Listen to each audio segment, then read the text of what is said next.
안녕하십니까. 감사 스마일입니다. 11월 7일 목요일 아침 방송 즐겁게 시작하겠습니다. 오늘의 한 줄 명언은 내일이 있다는 것을 핑곗거리로 삼지 마라. 내일이 있으니 오늘은 어떻게 되든 괜찮다는 마음가짐이 아니라 오늘 해야 할 일을 하다 보면 어느새 내일이 와 있는 삶을 살아라.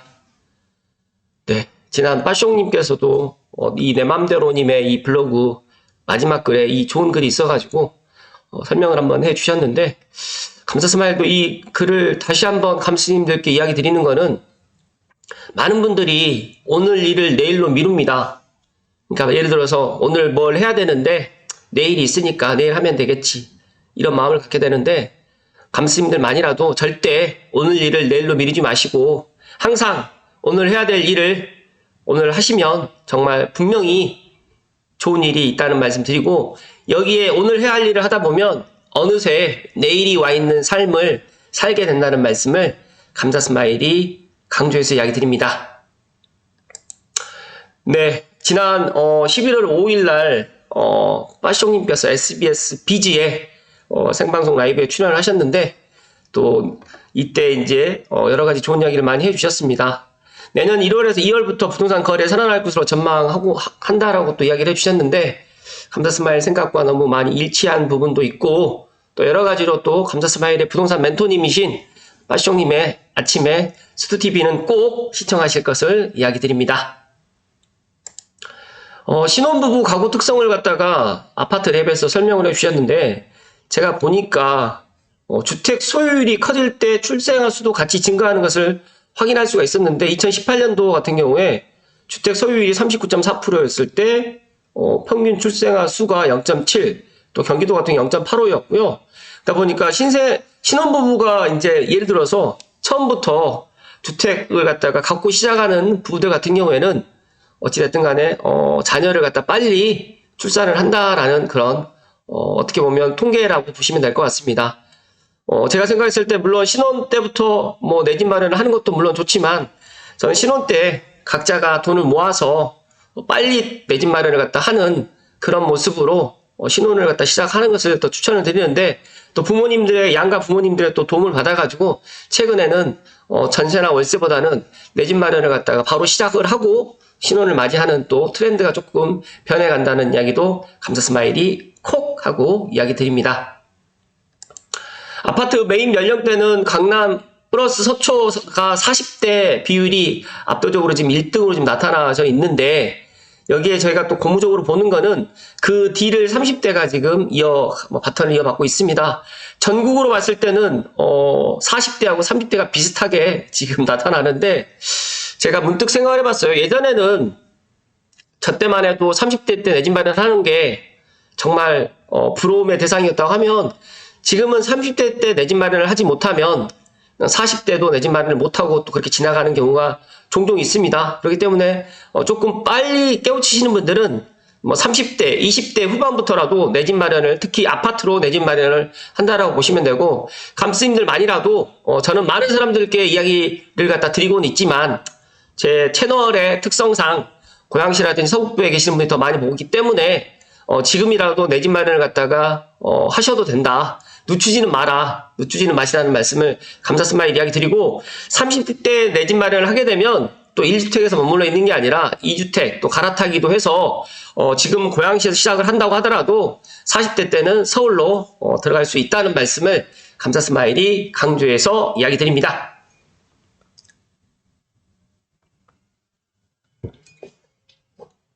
제가 지난 화요일 날 GTX의 2단계 서울역에서 운정중앙역 개통하게 되면 어떻게 될까요? 라고 이 내용을 가지고 이야기를 했는데, 4시에 이제 이 방송을 준비하다가 3시에 엠바고가 이제 나왔어요. 대곡 역세권 이제 지식융합단지 발표라는 이 소식 때문에 제가 여기에다가 점점점 해서 이 고양 대곡 역세권 지식융합단지 발표에 대해서 조금 이야기를 드렸는데, 그때 제가 정확하게 조금 이제 방송을 갖다가 또 이승민 대표하고 또 인터뷰 영상을 또 하나 찍다 보니까 신문 기사를 자세히 보지 않고 라이브를 하다 보니까 그 부분에 있어서 조금 더 궁금한 내용을 가지고 오늘 본론으로 이야기 드릴 수 있도록 하겠습니다.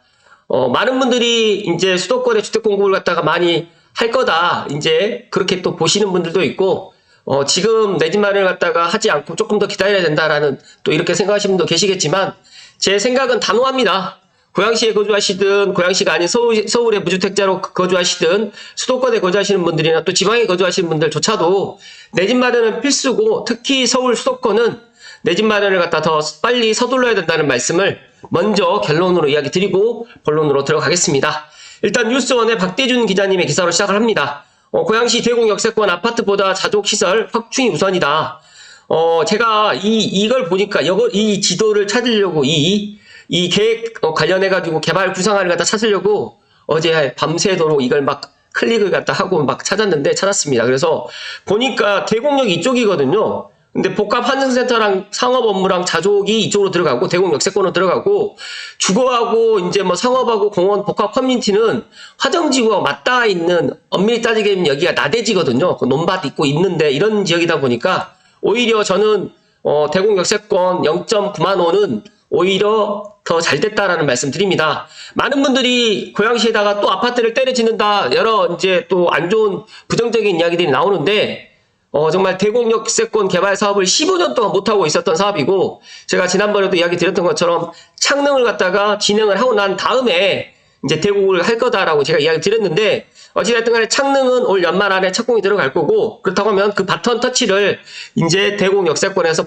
받으면 된다. 그래서 오히려 대공역세권의 펜타역세권 5개 정거장이 환승하는, 엄밀히 따지게 되면 서울역과 왕십역을 제외하고는 세 번째밖에 안 되는 정말 어마어마한 펜타 역세권의 이 대공역의 이 부지를 계속적으로 비워둬야 되는 게 맞는 건지, 지금 이렇게 개발 계획을 발표를 해서 이 개발 계획이 발표된다고 하더라도 아무리 빨라야 입주 때까지 8년이고요. 저는 8년도 힘들다. 10년을 지금 봅니다. 그렇기 때문에 고양시에 계신 분들 너무 섭섭하게나 아니면 또 부정적으로 생각하지 않으셨으면 좋겠다는 말씀 드리고, 오히려 저는 창릉과 일산, 양대 축에서 대구까지 들어와서 이제 3축으로 해가지고 고양시에 있는 도시 기본 계획이 아마 변경이 되지 않을까 저는 그렇게 생각을 하기 때문에, 정말 이 15년간의 이 대공 역세권 개발을 갖다가 이제서야 좀 늦은 감은 없지 않아 있지만, 저는 지금이라도 시작하는 것에 대해서 정말 축하의 박수를 보내고, 앞으로 여기에 지금 보면 백신도로간도 이렇게 예정되어 있는데 아직까지 지금 화정역에서 이케아 구간도 아직 착공을 못하고 있어요. 이런 것들만 보더라도 고양시가 가야 될 길이 너무나 많고, 오히려 지금 대공역세권에 이제 복합환승센터라든지 자족이라든지 상업 업무 시설로 해가지고 말 그대로 이제 지식 복합 융합단지로 해가지고 자족시설이 들어올 수 있는 대공역세권 개발에 매진해 주실 것을 강조해서 이야기 드립니다.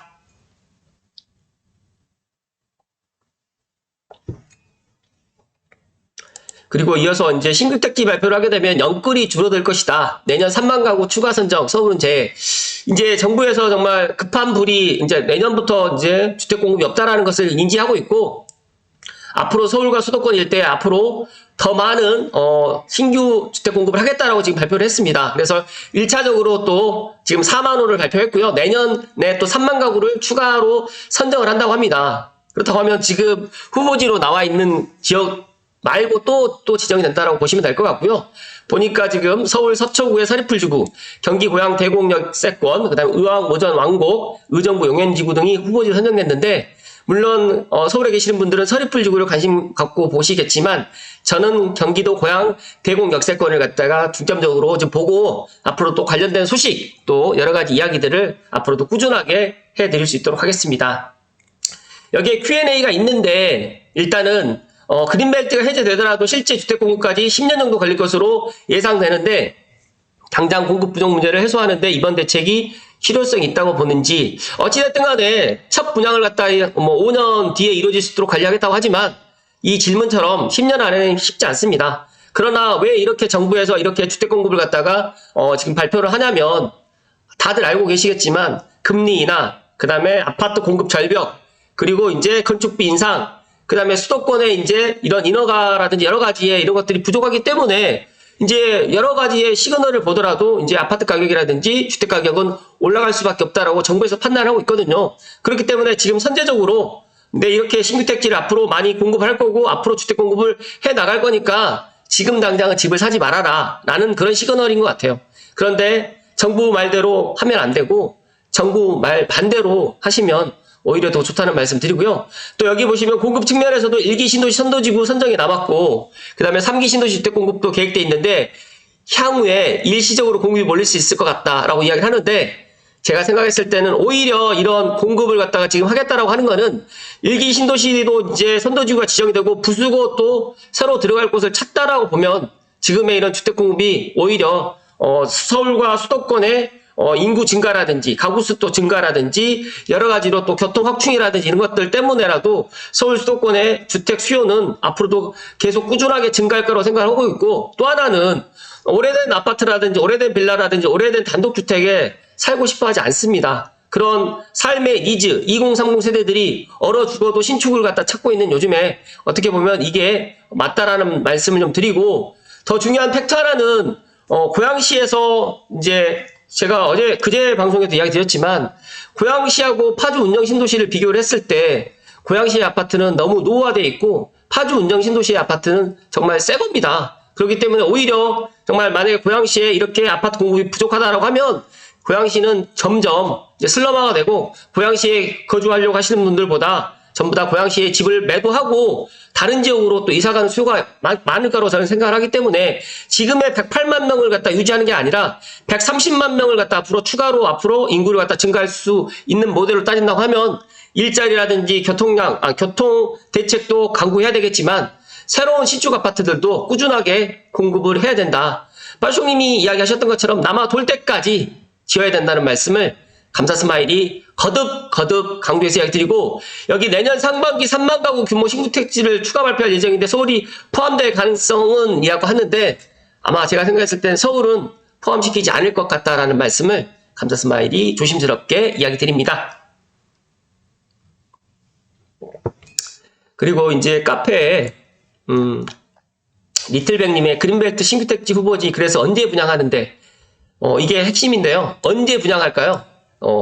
말 그대로 2024년 11월 5일날 발표했어요. 신규 택지 4만호가 아니고 5만호 발표했는데 여기에 이렇게 보시게 되면 제가 이 지도만 보더라도 어떻게 보면 서울 서리풀 지역이 상당히 좋아 보이고 그리고 GTX-A가 들어가는 고양 대공 역세권이 좋아 보이긴 합니다. 왜?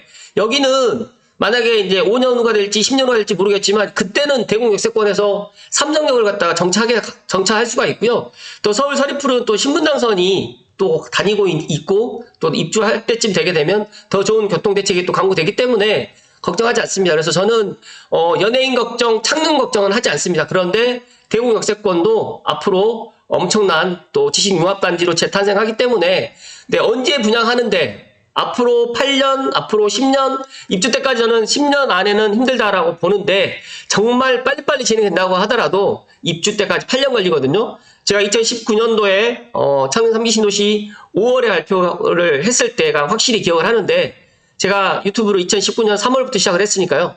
그런데 2024년 11월 지금 방송일 기준으로 7일까지 아직 착공을 못 들어가고 있고 내년에 본청약 앞두고 있는데 이 본청약 들어가는 창릉 천마을도 2027년 하반기 아니면 2028년에 첫 번째 입주를 합니다. 이 첫 번째 입주 세대도 2000세대 정도밖에 되지 않아요. 그렇기 때문에 언제 분양하는 데가 문제가 아니라 분양은 언제 할 수 있는데 빨리 할 수 있지만 입주까지는 정말 시간이 많이 걸릴 수 있기 때문에 지금이라도 이런 서초 미니 신도시라든지 하다못해 이제 고양 대공 역세권이라든지 이런 것들을 갖다가 먼저 미리 선점할 필요는 없다. 하지만 관심을 갖고 있고 내가 내 집 마련 한 채를 갖다가 예를 들어서 고양시 덕양구의 준신축 쪽으로 해서 내 집 마련을 하시고 편안한 마음으로 창릉이라든지 국방대라든지 양주시 장면 3할이라든지 그 다음에 대공 역세권으로 해서 갈아타기 할 수 있는 지역으로 미리 선점해 놓으시면 좋을 것 같다는 말씀을 감사 스마일이 감스님들께 특별히 이야기 드립니다. 일단 대공역 분위기만 좀 말씀드리면 일산은 언제가 문제였지 곧 발표될 것 같았다. 대공은 뭘 지어도 지을 것 같은 자리였고 물량은 생각보다 적게 나왔다. 원래는 이게 맞습니다. 3만 정도 예상을 했는데 일산에서 또 고양시에서 많은 시의하고 민원 넣고 해서 9,400호에 그친 것 같다. 다행이죠. 여기서부터 저기까지 대공역 뒤에 있는 빈 땅들은 모조리 다 아파트며 뭐며 짓겠다고 그랬거든요. 그래서 막 그나마 막 싸워가지고 이 정도로 마무리된 것 같다. 오히려 저는 뭐 JDS 지구도 지금 지어야 되고 창릉도 지금 아직 시작도 안 했고 하다 보니까 대곡에 정말 이 알짜 단지에 9,400호 오히려 저는 더 잘 됐다라는 말씀 드리는데 지금 제가 이걸 빠뜨렸는데 원래는 대곡 역세권 개발 계획 사업이 이런 모양이 아니었고 이 아래쪽으로 해가지고 이 밑으로 해가지고 능곡지구 왼쪽으로 대장천으로 이렇게 해서 여기 이 절반 정도는 이 화정지구로 올라가는 이 지역이 아니라 이쪽으로 해가지고 이렇게 들어가는 지역이어가지고 약간 세 모양으로 해서 삼각형으로 해서 세 모양으로 해서 들어갈 수 있는 대곡 역세권 개발 계획 사업이었는데 이것도 약간 변경이 된 것 같습니다. 어찌됐든 간에 그렇다는 말씀 좀 드리고요. 그래서 일단은 저는 고양시의 대곡 역세권 개발 사업이 어찌됐든 간에 이번 주택 공급 계획에 반영이 돼서 대곡 역세권 지식융합단지로 해서 일자리까지 넣게 되고 저는 그제 방송에서 제가 한번 이야기 드렸는데 GTX-A가 개통을 하게 되고 교외선이 들어가게 되면 5개 역세권이 되면서 말 그대로 환승 문제가 일어날 것 같은데 대곡역에는 정말 환승 관련해가지고 그런 것들이 좀 약간 미비했어요. 그런데 오히려 이번에 복합 환승센터를 갖다가 또 넣겠다라고 또 발표를 했기 때문에 이런 것들이 발 맞춰가지고 잘 진행된다고 하면 오히려 지금 일산, 동구, 그 다음에 덕양구의 중심에 있고 고양시 전체적으로 중심에 있는 대곡 역세권이 조금 더 빨리 개발이 되면서 고양시의 시너지가 되고 JDS 지구 창릉, 그 다음 대곡으로 해가지고 일자리가 점점 증가된다라고 하면 고양시는 날개를 달 것이다 하는 말씀을 감사 스마일이 강조해서 이야기 드립니다.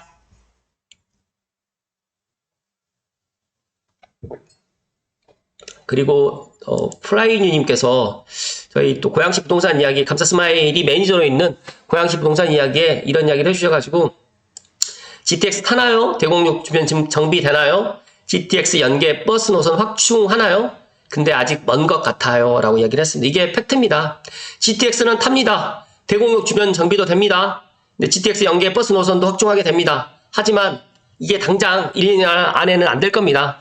제가 판단했을 때 뭐 토지 보상이 들어가고 이런 것들을 개발 계획한다고 하면 아무리 빨라야 5년이고요. 그 다음에 분양까지 한다고 하면 저는 분양은 5년 정도에 할 수 있겠지만 어찌됐든 간에 그 넘어야 가야 될 산들이 많고 또 정치권에서 이제 이런 것들을 어떻게 또 받아들여야 될지 또 지금 현 윤석열 정부에서 또 다음 또 정권이 어떻게 또 바뀔지 안 바뀔지도 모르는 상황이다 보니까 여러 가지로 이런 것들이 또 숙제로 남아 있습니다. 하지만 어찌됐든 간에 저는 고양시의 대곡 역세권 개발한다는 거는 잘 됐다라는 이야기를 거듭 강조해서 이야기 드립니다. 관련해가지고 그린벨트 해제 앞서서도 말씀드렸던 것처럼 5만원을 공급한다고 하는데 저는 선호도가 높은 곳에 5만원을 공급하겠다라는 이 기사 그리고 고양 대곡 역세권에 94,000호가 아니라 9,000원 세대네요. 0.9만 호가 0.94 맞죠? 그러니까 9,400세대가 지금 들어가겠다고 하는데 60만 평에 9,400호면 상당히 괜찮다라는 말씀 드립니다. 여기 보시게 되면 67만 평인데 2만 세대가 들어가는 서울 서리풀에 비해서 절반 정도밖에 들어가지 않기 때문에 오히려 저는 창릉과 그 다음에 일산 또 선도지구라든지 JDS 지구 때문에 일단 세대수를 갖다 적게 하고 그다음에 지식융합단지로 해가지고 일자리를 갖다 넣겠다라고 하는 게 오히려 더 잘 됐다라는 이야기를 거듭 강조해서 이야기 드리면서 감사 스마일 생각은 그렇습니다. 물론 이게 확정돼가지고 앞으로 또 가야 될 길이 조금 멀게 남아있긴 하지만 어찌됐든 간에 경기도 고양시의 미래를 위해서 대곡 역세권 개발은 하루라도 빨리 돼야 되는 게 맞는데 또 어떤 전문가분들은 너무 아쉽다. 거기다가 또 아파트를 또 짓느냐라고 또 부정적으로 이야기하시는 분들이 있는데 제가 생각했을 때는 고양시의 그런 현실을 잘 몰라서 그런 말씀을 또 한다라고 저는 생각합니다. 그 이유는 뭐냐면 고양시가 산업 입지에 관한 법률, 그 다음에 그린벨트, 군사보호구역으로 이 세 개 3등 규제로 묶여져 있다 보니까 엄밀히 따지게 되면 지금 창릉 테크시티에도 공장 하나가 들어올 수가 없고요. 또 지금 제가 알고 있기로 이 대곡역도 공장을 갖다 못 들어오는 상태에서 이제 지식융합단지로 해가지고 사무실 및 업무지구로 지금 들어오기 때문에 이번에 이제 일산 테크노밸리라든지 내년 초에 이제 발표될 고양시 경제자유구역에 고양시는 모든 것을 걸어야 된다. 그렇다고 하면 그쪽으로 해가지고 경제자유구역이 된다고 가정하게 되면 이제 뭐 공장이라든지 또 제조업 관련해가지고 또 들어올 수가 있기 때문에 이런 것들이 다 같이 복합적으로 들어와야지만 고양시의 창릉과 그 다음에 대곡과 일산이 3개 축으로 해가지고 더욱더 발전할 수 있는 그런 모멘텀이 되지 않을까 감자스마일은 그렇게 생각을 합니다. 그래서 이번에 정말 이 고양시 대곡 역세권 추가 주택 공급을 하겠다라고 이 발표로 인해가지고 고양시가 또 호재가 다음 달에 GTX-A가 또 개통을 합니다. 다들 알고 계시겠지만 제가 지난 11월 5일 날 정말 이 방송을 하면서 정말 많은 분들이 또 시청을 또 해주셨고 동시 접속도 거의 한 120명이 한꺼번에 들어오셔가지고 많은 이야기를 해주셨는데 제가 이때도 그런 이야기를 드렸거든요. 그랬는데 다들 저도 몰랐던 사실이 정말 이때 120명도 들어왔는데 GTX-A 수서동탄을 타보신 분이 없더라고요. 그래서 저도 놀라고 이승민 대표도 놀라고 그러니까 저는 타봤기 때문에 수서동탄이 어떻다라는 것을 확실히 알고 있는데 의외로 많은 분들이 수서동탄을 타보지 않은 분들이 많고 아직도 지금 서울에서 운정중앙역까지 개통하는 것에 대해서 아직까지 믿지 않는 분들이 의외로 많고 관심도 없다라는 것들을 제가 새삼 또 알게 되었습니다. 그래서 제발 감스님들만이라도 이 고양시 대곡 역세권 개발 사업이 원활하게 순조롭게 잘 진행될 수 있도록 힘을 모아주시고 특히 GTX-A 연말 개통 12월 28일 토요일 날 개통을 갖다가 목전에 두고 있는데 지금이라도 고양시에 제가 이야기 드렸던 대곡역이라든지 킨텍스역이라든지 운정중앙역이라든지 연신내역이라든지 창릉역은 조금 더 늦게 들어가니까 제가 지금 이야기 드렸던 역을 갖다가 최대한 빨리 환승할 수 있거나 걸어서 도보로 다닐 수 있는 그 주변으로 해가지고 지금도 늦지 않았다는 말씀을 감자스마일이 강조해서 이야기 드립니다.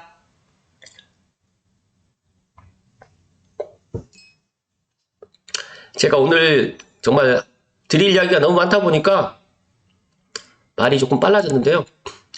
결론을 드리면 감자스마일은 그렇게 생각합니다.